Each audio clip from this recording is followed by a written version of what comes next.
Marshall, 30 years old. Hoernel, 30. There's a little bit of a height difference, weight difference, pretty close. 2-inch height advantage for Gareth Hoernel, 224 pounds to Marshall's 220. Again, Marshall much more experienced, even though 6 of those fights are in the loss column. We'll find out what happens here in just a moment as we get ready for Gareth Hoernel to come into the cage.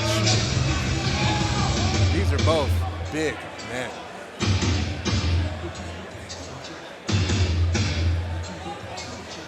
Looks like Marshall may have shaved since he had the promo photo taken. Hoernel, not so much. He's got the big beard going on. Got a big reception coming in as well. Yes, he does. Gareth Hoernel and Ron Marshall getting ready to throw down in the biggest weight division that there is, the heavyweights. And here to introduce them is Steve Peacock. From the space at Westbury, New York, and streaming live around the world on Pluto TV, Tiger Life Energy presents Triton Fights 6. This event is being sponsored by Tiger Life Energy. Never tasted so good. By No Better Foods. Visit nofoods.com and use promo code Triton25 to save 25% on your next order. By Footlux of Long Island, sports medicine that helps improve athletic performance. And by Ken Sports Bar of Westbury, Triton Fights official after party.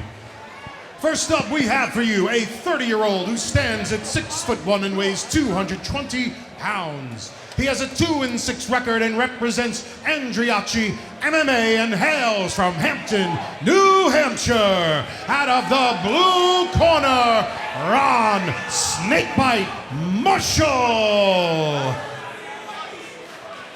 His opponent is a 30-year-old who stands 6'3" and weighs 224 pounds. He has a 1-1 record and represents Soka BJJ/Panza. Out of the red corner, Gareth Hoernel. Gareth Hoernel and Ron Marshall ready to throw things down and kick off, well, the first non-novice fight of the night. Technically still a prelim, though it is in that main card portion of the fight. And again, separate from our earlier fights, novice rules now gone, the shin guards gone, strikes to the head on the ground are allowed. And if they happen in this fight, they're going to be loud, big ones, because these are the big boys. Hoernel from Long Island, Marshall from New Hampshire, and here they go. Again, these fights in the heavyweight division are sometimes over before you realize that they started. So far, a little bit of a feeling out. Hoernel throwing a kick there. Pretty high kick for a big man. Looking pretty agile. Agility is often the key with heavyweights. If you're a heavyweight, you've got power. We know that. How about speed? How about movement? Ooh, a couple of shots landing there. Marshall landed one, but then took a couple counters that he didn't seem to like very much. Moves into grappling against the cage. I like the frame by Hoernel right now, using that frame on the neck and setting up the knees. Landed a couple of those knees flush to the ribs of Marshall. Hoernel looking to land more knees. Marshall looking like he's trying to get into a better position. Now Hoernel looking like he might try to go for that takedown. Ooh, there's a knee from Marshall, and then he answers with 2 of his own, does Hoernel. See Soka in Hoernel's corner, waving him into the corner, pushing his opponent into the corner to receive instructions. It's very smart. Marshall, you see he's got that right arm. He had the underhook, and he's trying to get that right arm to block those knees because those do not feel good. Now he's looking to get the neck of Hoernel. Will he try to pull guard here and work on it? No, he doesn't have anything there. Hoernel able to pull out. However, now Marshall had Hoernel's back up against the cage for a moment. Another knee to the body. These got to be adding up, Dave. I would assume so. Those are some big knees. Big knees moving with ill intent towards your midsection. Ron Marshall taking them so far, but they do add up. Marshall also, of course, traveling down from his home in New Hampshire for the fight. Does traveling a longer distance, could that put him at any sort of a disadvantage in the fight? It's tough to tell. Everybody's different with that, but I could see it playing a role. Eric, you've traveled a pretty far distance to fight before. How's it affect you? I don't know. Sometimes it takes you out of your normal environment. I actually like that. Helps you focus a little bit more on the fight. But here we go. Right now we have Marshall went for the guillotine, fell back. Risky move for a heavyweight. Hoernel got the takedown, but Marshall got the neck, and then it came out of it. Now Hoernel's in a good spot, looking to take the back and spread Marshall out, and it looks like he might get him here. This is a very bad spot for Marshall. He's got time here. He can start punching too. Now here the head strikes are allowed. The novice rules are over. This is standard MMA rules. From here, I just like to hit. I just like to punch. There's only about 20 seconds left. The choke going to be difficult to sink in that short amount of time. And he's got it over the chin. Marshall does not look happy, but not in any real danger. Marshall able to get out. Going for the submission may impress the judges, but now only 7 seconds left as Hoernel goes for another sub. Not going to get it. A good round for Gareth Hoernel. I'd say he certainly took that one. Fairly dominant. Marshall had a couple moments in there, but most of the offensive output, Dave, was coming from Gareth Hoernel. Yeah, he looked like he had a lot of good control on the ground there. A couple takedowns, I'd say 10-9 easy. Now, Eric, with heavyweights, one of the concerns with them is gassing out. Oftentimes, halfway through a heavyweight fight, that's the real finish line, because the next half of the fight is just, again, two sweaty guys slapping against each other. And both these fighters are throwing a lot of knees early on. Me, as a middleweight, who's sort of on the larger end of the spectrum, I'm not really big at exchanging the knees to the body when you're both clinched up like that. I feel like a lot of that is wasted energy, and getting a takedown and using your energy for a takedown will pay you much more dividends in the judge's eye than scoring a bunch of knees to your opponent's thighs or knees to their midsection while they're trying to block and throw their own. It's almost like I would say it's an exchange that washes itself out at the end of the round. Both of them breathing heavily, although Gareth Hoernel, he was the more active in that round, drenched in sweat. He's going to be a little slippery. It's going to make it a little bit harder for Marshall to submit him if he does get any sort of dominant position. Exchanging leg kicks to start off the round. Ooh, a head kick just misses from Hoernel. Second one comes up a little bit short. Hoernel lands a right straight there that came through following the left jab. Ooh, leg kick from Hoernel. They're throwing now. This is what the crowd likes, and they are cheering it on. Heavyweights on the feet. And Hoernel says, I don't care what you like, I'm taking it to the ground. Gets the single leg and pulls Marshall down that way, and now looking like he could move towards a triangle. Not in a great position for it yet. He's got real tight side control here. I like the way he's killing Marshall's hip.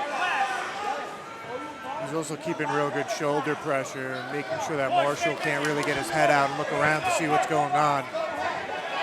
Marshall eating some shots, a little bit of ground and pound coming through from Gareth Hoernel.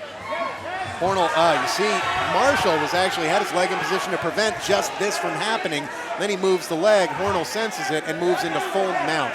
Bad spot here for Marshall. This is a rough position to be in here. Anytime a heavyweight has free reign to rain down on you, that's bad. Now you're starting to see some turtling action from Marshall. Hoernel separates, gets up, lands the kick. He was in a good spot there, but he kind of went forward. Ooh, big uppercut from Marshall lands there. That was a clean shot. Oh, and a knee coming up to the chest area of Marshall from Hoernel. Boy, I like seeing these guys on the feet, but again, they don't care what we want to see. They care about winning the fight. Hoernel again takes it down to the ground. He's real effective from that clinch position 2 times in a row with that single leg. That's his bread and butter right there. Being able to dominate where the fight takes place may be the single most important skill to have in MMA, right, Dave? Definitely, it's a big one. That's why wrestling is so important.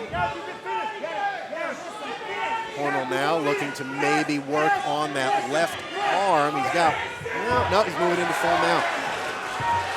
And he's in full mount again. Now, can he posture up and start raining those blows down? He wasn't able to before. Full mount didn't last too long for him.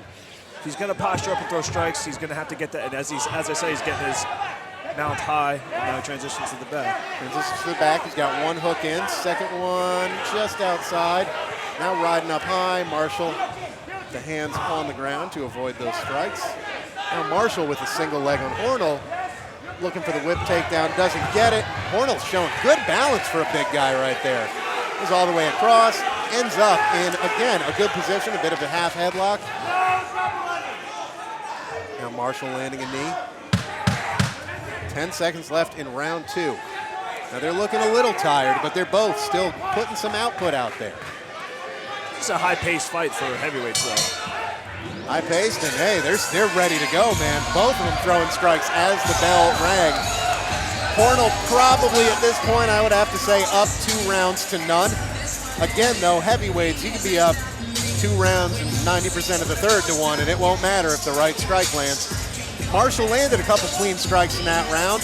Hoernel landed some good strikes, but seemed to do better with the takedowns and controlling on the ground. Yeah, Hoernel definitely controlled the pace of the fight. He was able to take Marshall down, get that side control a number of times, had some really dominant positions. Marshall had one really good uppercut that landed pretty flush, but I would score that fight 10-9 for Gareth Hoernel. Gareth Hoernel representing SoCa BJJ here on Long Island, and there you see him getting into side control. Got into full mount a couple of times. Wasn't able to do a lot with it, but again, just getting into that position impresses the judges. That's where you want to be. Control's huge in the judges' eyes. Well, they've made it through 2. Third round is going to prove who is the number 1 heavyweight on this card, because, well, they're the only 2 heavyweights on this card, so it's going to be one or the other. Gareth Hoernel looking to move to 2-1. Ron Marshall looking to move to 3-6. This round will decide it.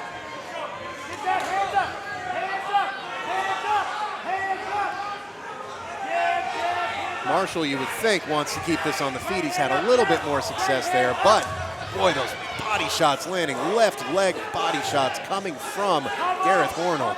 Those covered in sweat here from these exchanges. Great photographer extraordinaire Joe Lobianco getting a little drenched in sweat, but also getting some good shots of them up against the cage. Just off to our left, Gareth Marshall, if you're wondering which, sorry, Gareth Marshall, Ron Marshall, if you're wondering which one he is. He's one with Marshall tattooed across his back. Gareth Hoernel does not have Marshall tattooed across his back, but he's tattooed Marshall with some leg kicks here in this third round. Now right in front of us, and there it goes again, that single leg for Hoernel. Dave, you called it. He's going to his bread and butter. It's smart. You know, he's playing to his strengths, and that's what you got to do. That's what Eric said in the amateurs. You play to your strengths all the time. And the consistency, too. Each and every time he lands it, he ends up inside control, which, again, dominant position. That's where you want to be. Gareth Hoernel looking to finish off this fight. I think he's had most of the control through the first 2 rounds. In Gareth's corner, he's got SoCa of SoCa BJJ and MMA veteran on the pro scene from Ring of Combat, Chris Schlesinger, you can hear him yelling instructions to Gareth right now. Very animated. Good instruction out of his corner. And a lot of those instructions keep going because he is beating, at this point, Ron Marshall. It's a heavyweight fight. 1 minute, 25 seconds left. Keep the pressure on. He's got that arm isolated. And is looking to get in the mount, but again, Marshall's been he's been inconsistent with it, but using that right leg as basically a posture block and keeping Gareth Hoernel from being able to get into mount. But then he brings it down and Hoernel's able to advance and get to where he wants to go. It's a lot to remember for these fighters. That's why it's called mixed martial arts. There's a mixture of things you need to know. Gareth Hoernel now sliding around. Oh, and he ends up maybe a little too slippery for his own good there. Ends up on the bottom. Ron Marshall's got 42 seconds to change the direction of this fight. He's not winning if it goes to the judges' scorecard, at least in our opinion over here. And Gareth Hoernel, what a great sweep to reverse that and end up almost in full mount. If he gets out, there he is. He's in full mount now. Oh, and a big shot from the top. A right, a left, another right. Now looking for another one. Hoernel goes for the, well, he's looking for the, oh, he's got the arm to pull it over. Looking to land a couple of shots. Coming in through the ear. 10 seconds left. The ref may not let it go that far. Well, Hoernel seems to have stopped that. So looking to end the fight. Won't have time. A good heavyweight scrap, and thankfully not one of those heavyweight fights that ends up with 2 sweaty guys just kind of flailing away. At the end, 2 sweaty guys putting their all into it, Eric. Doing a truly fantastic job, especially Gareth Hoernel. Seems pretty clear to us that he won that fight. That was a really exciting fight. I'd score that fight easy 3 rounds to nothing. I mean, he had control. That single leg was really his move of the fight. Single leg into side control. He was really able to put it together from there. Gareth Hoernel, 224-pounder representing SoCa BJJ. Here you see him on the ground with Marshall landing a shot or two, but what you'll see coming up here is a fantastic sweep from Hoernel, using the cage walk to push, and there you go. That's how you end up in half guard and then is able to advance to full mount. I mean, that was picture perfect, beautiful move, and that's what you want to see from an improving amateur fighter. Gareth Hoernel, if he wins, when we hear from the judges, will have moved to 2-1.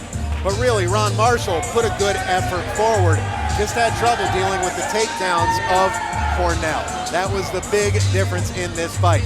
And it looks like the official results are in the hand of our ring announcer, Steve Peacock.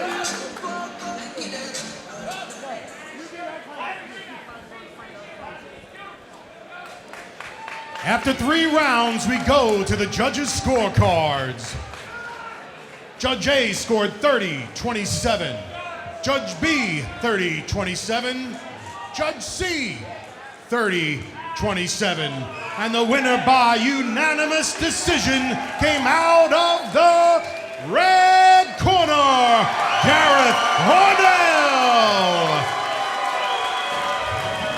Gareth Hoernel's got the hometown support here behind him, representing Soka BJJ, and a great performance. As you called, Eric Ott, 30-27 all across the judges' scorecards. I'm here with your winner, Gareth, improving to 2-1, showing off that high-level BJJ from Soka against a real game opponent. How's it feel? Feels great, man. First and foremost, want to thank everyone who put forth their hard-earned money to come out here, support all these local fighters. Long Island's on the fucking map, and we're not a place to sleep on, so keep supporting local MMA talent. Secondly, my coaches, Frankie Roach, I got Chris, Lanny, Alexandra Soka, all you guys who came out and support. Be sure to check out the Mission 22 booth. It's a organization that raises money towards veteran suicide awareness.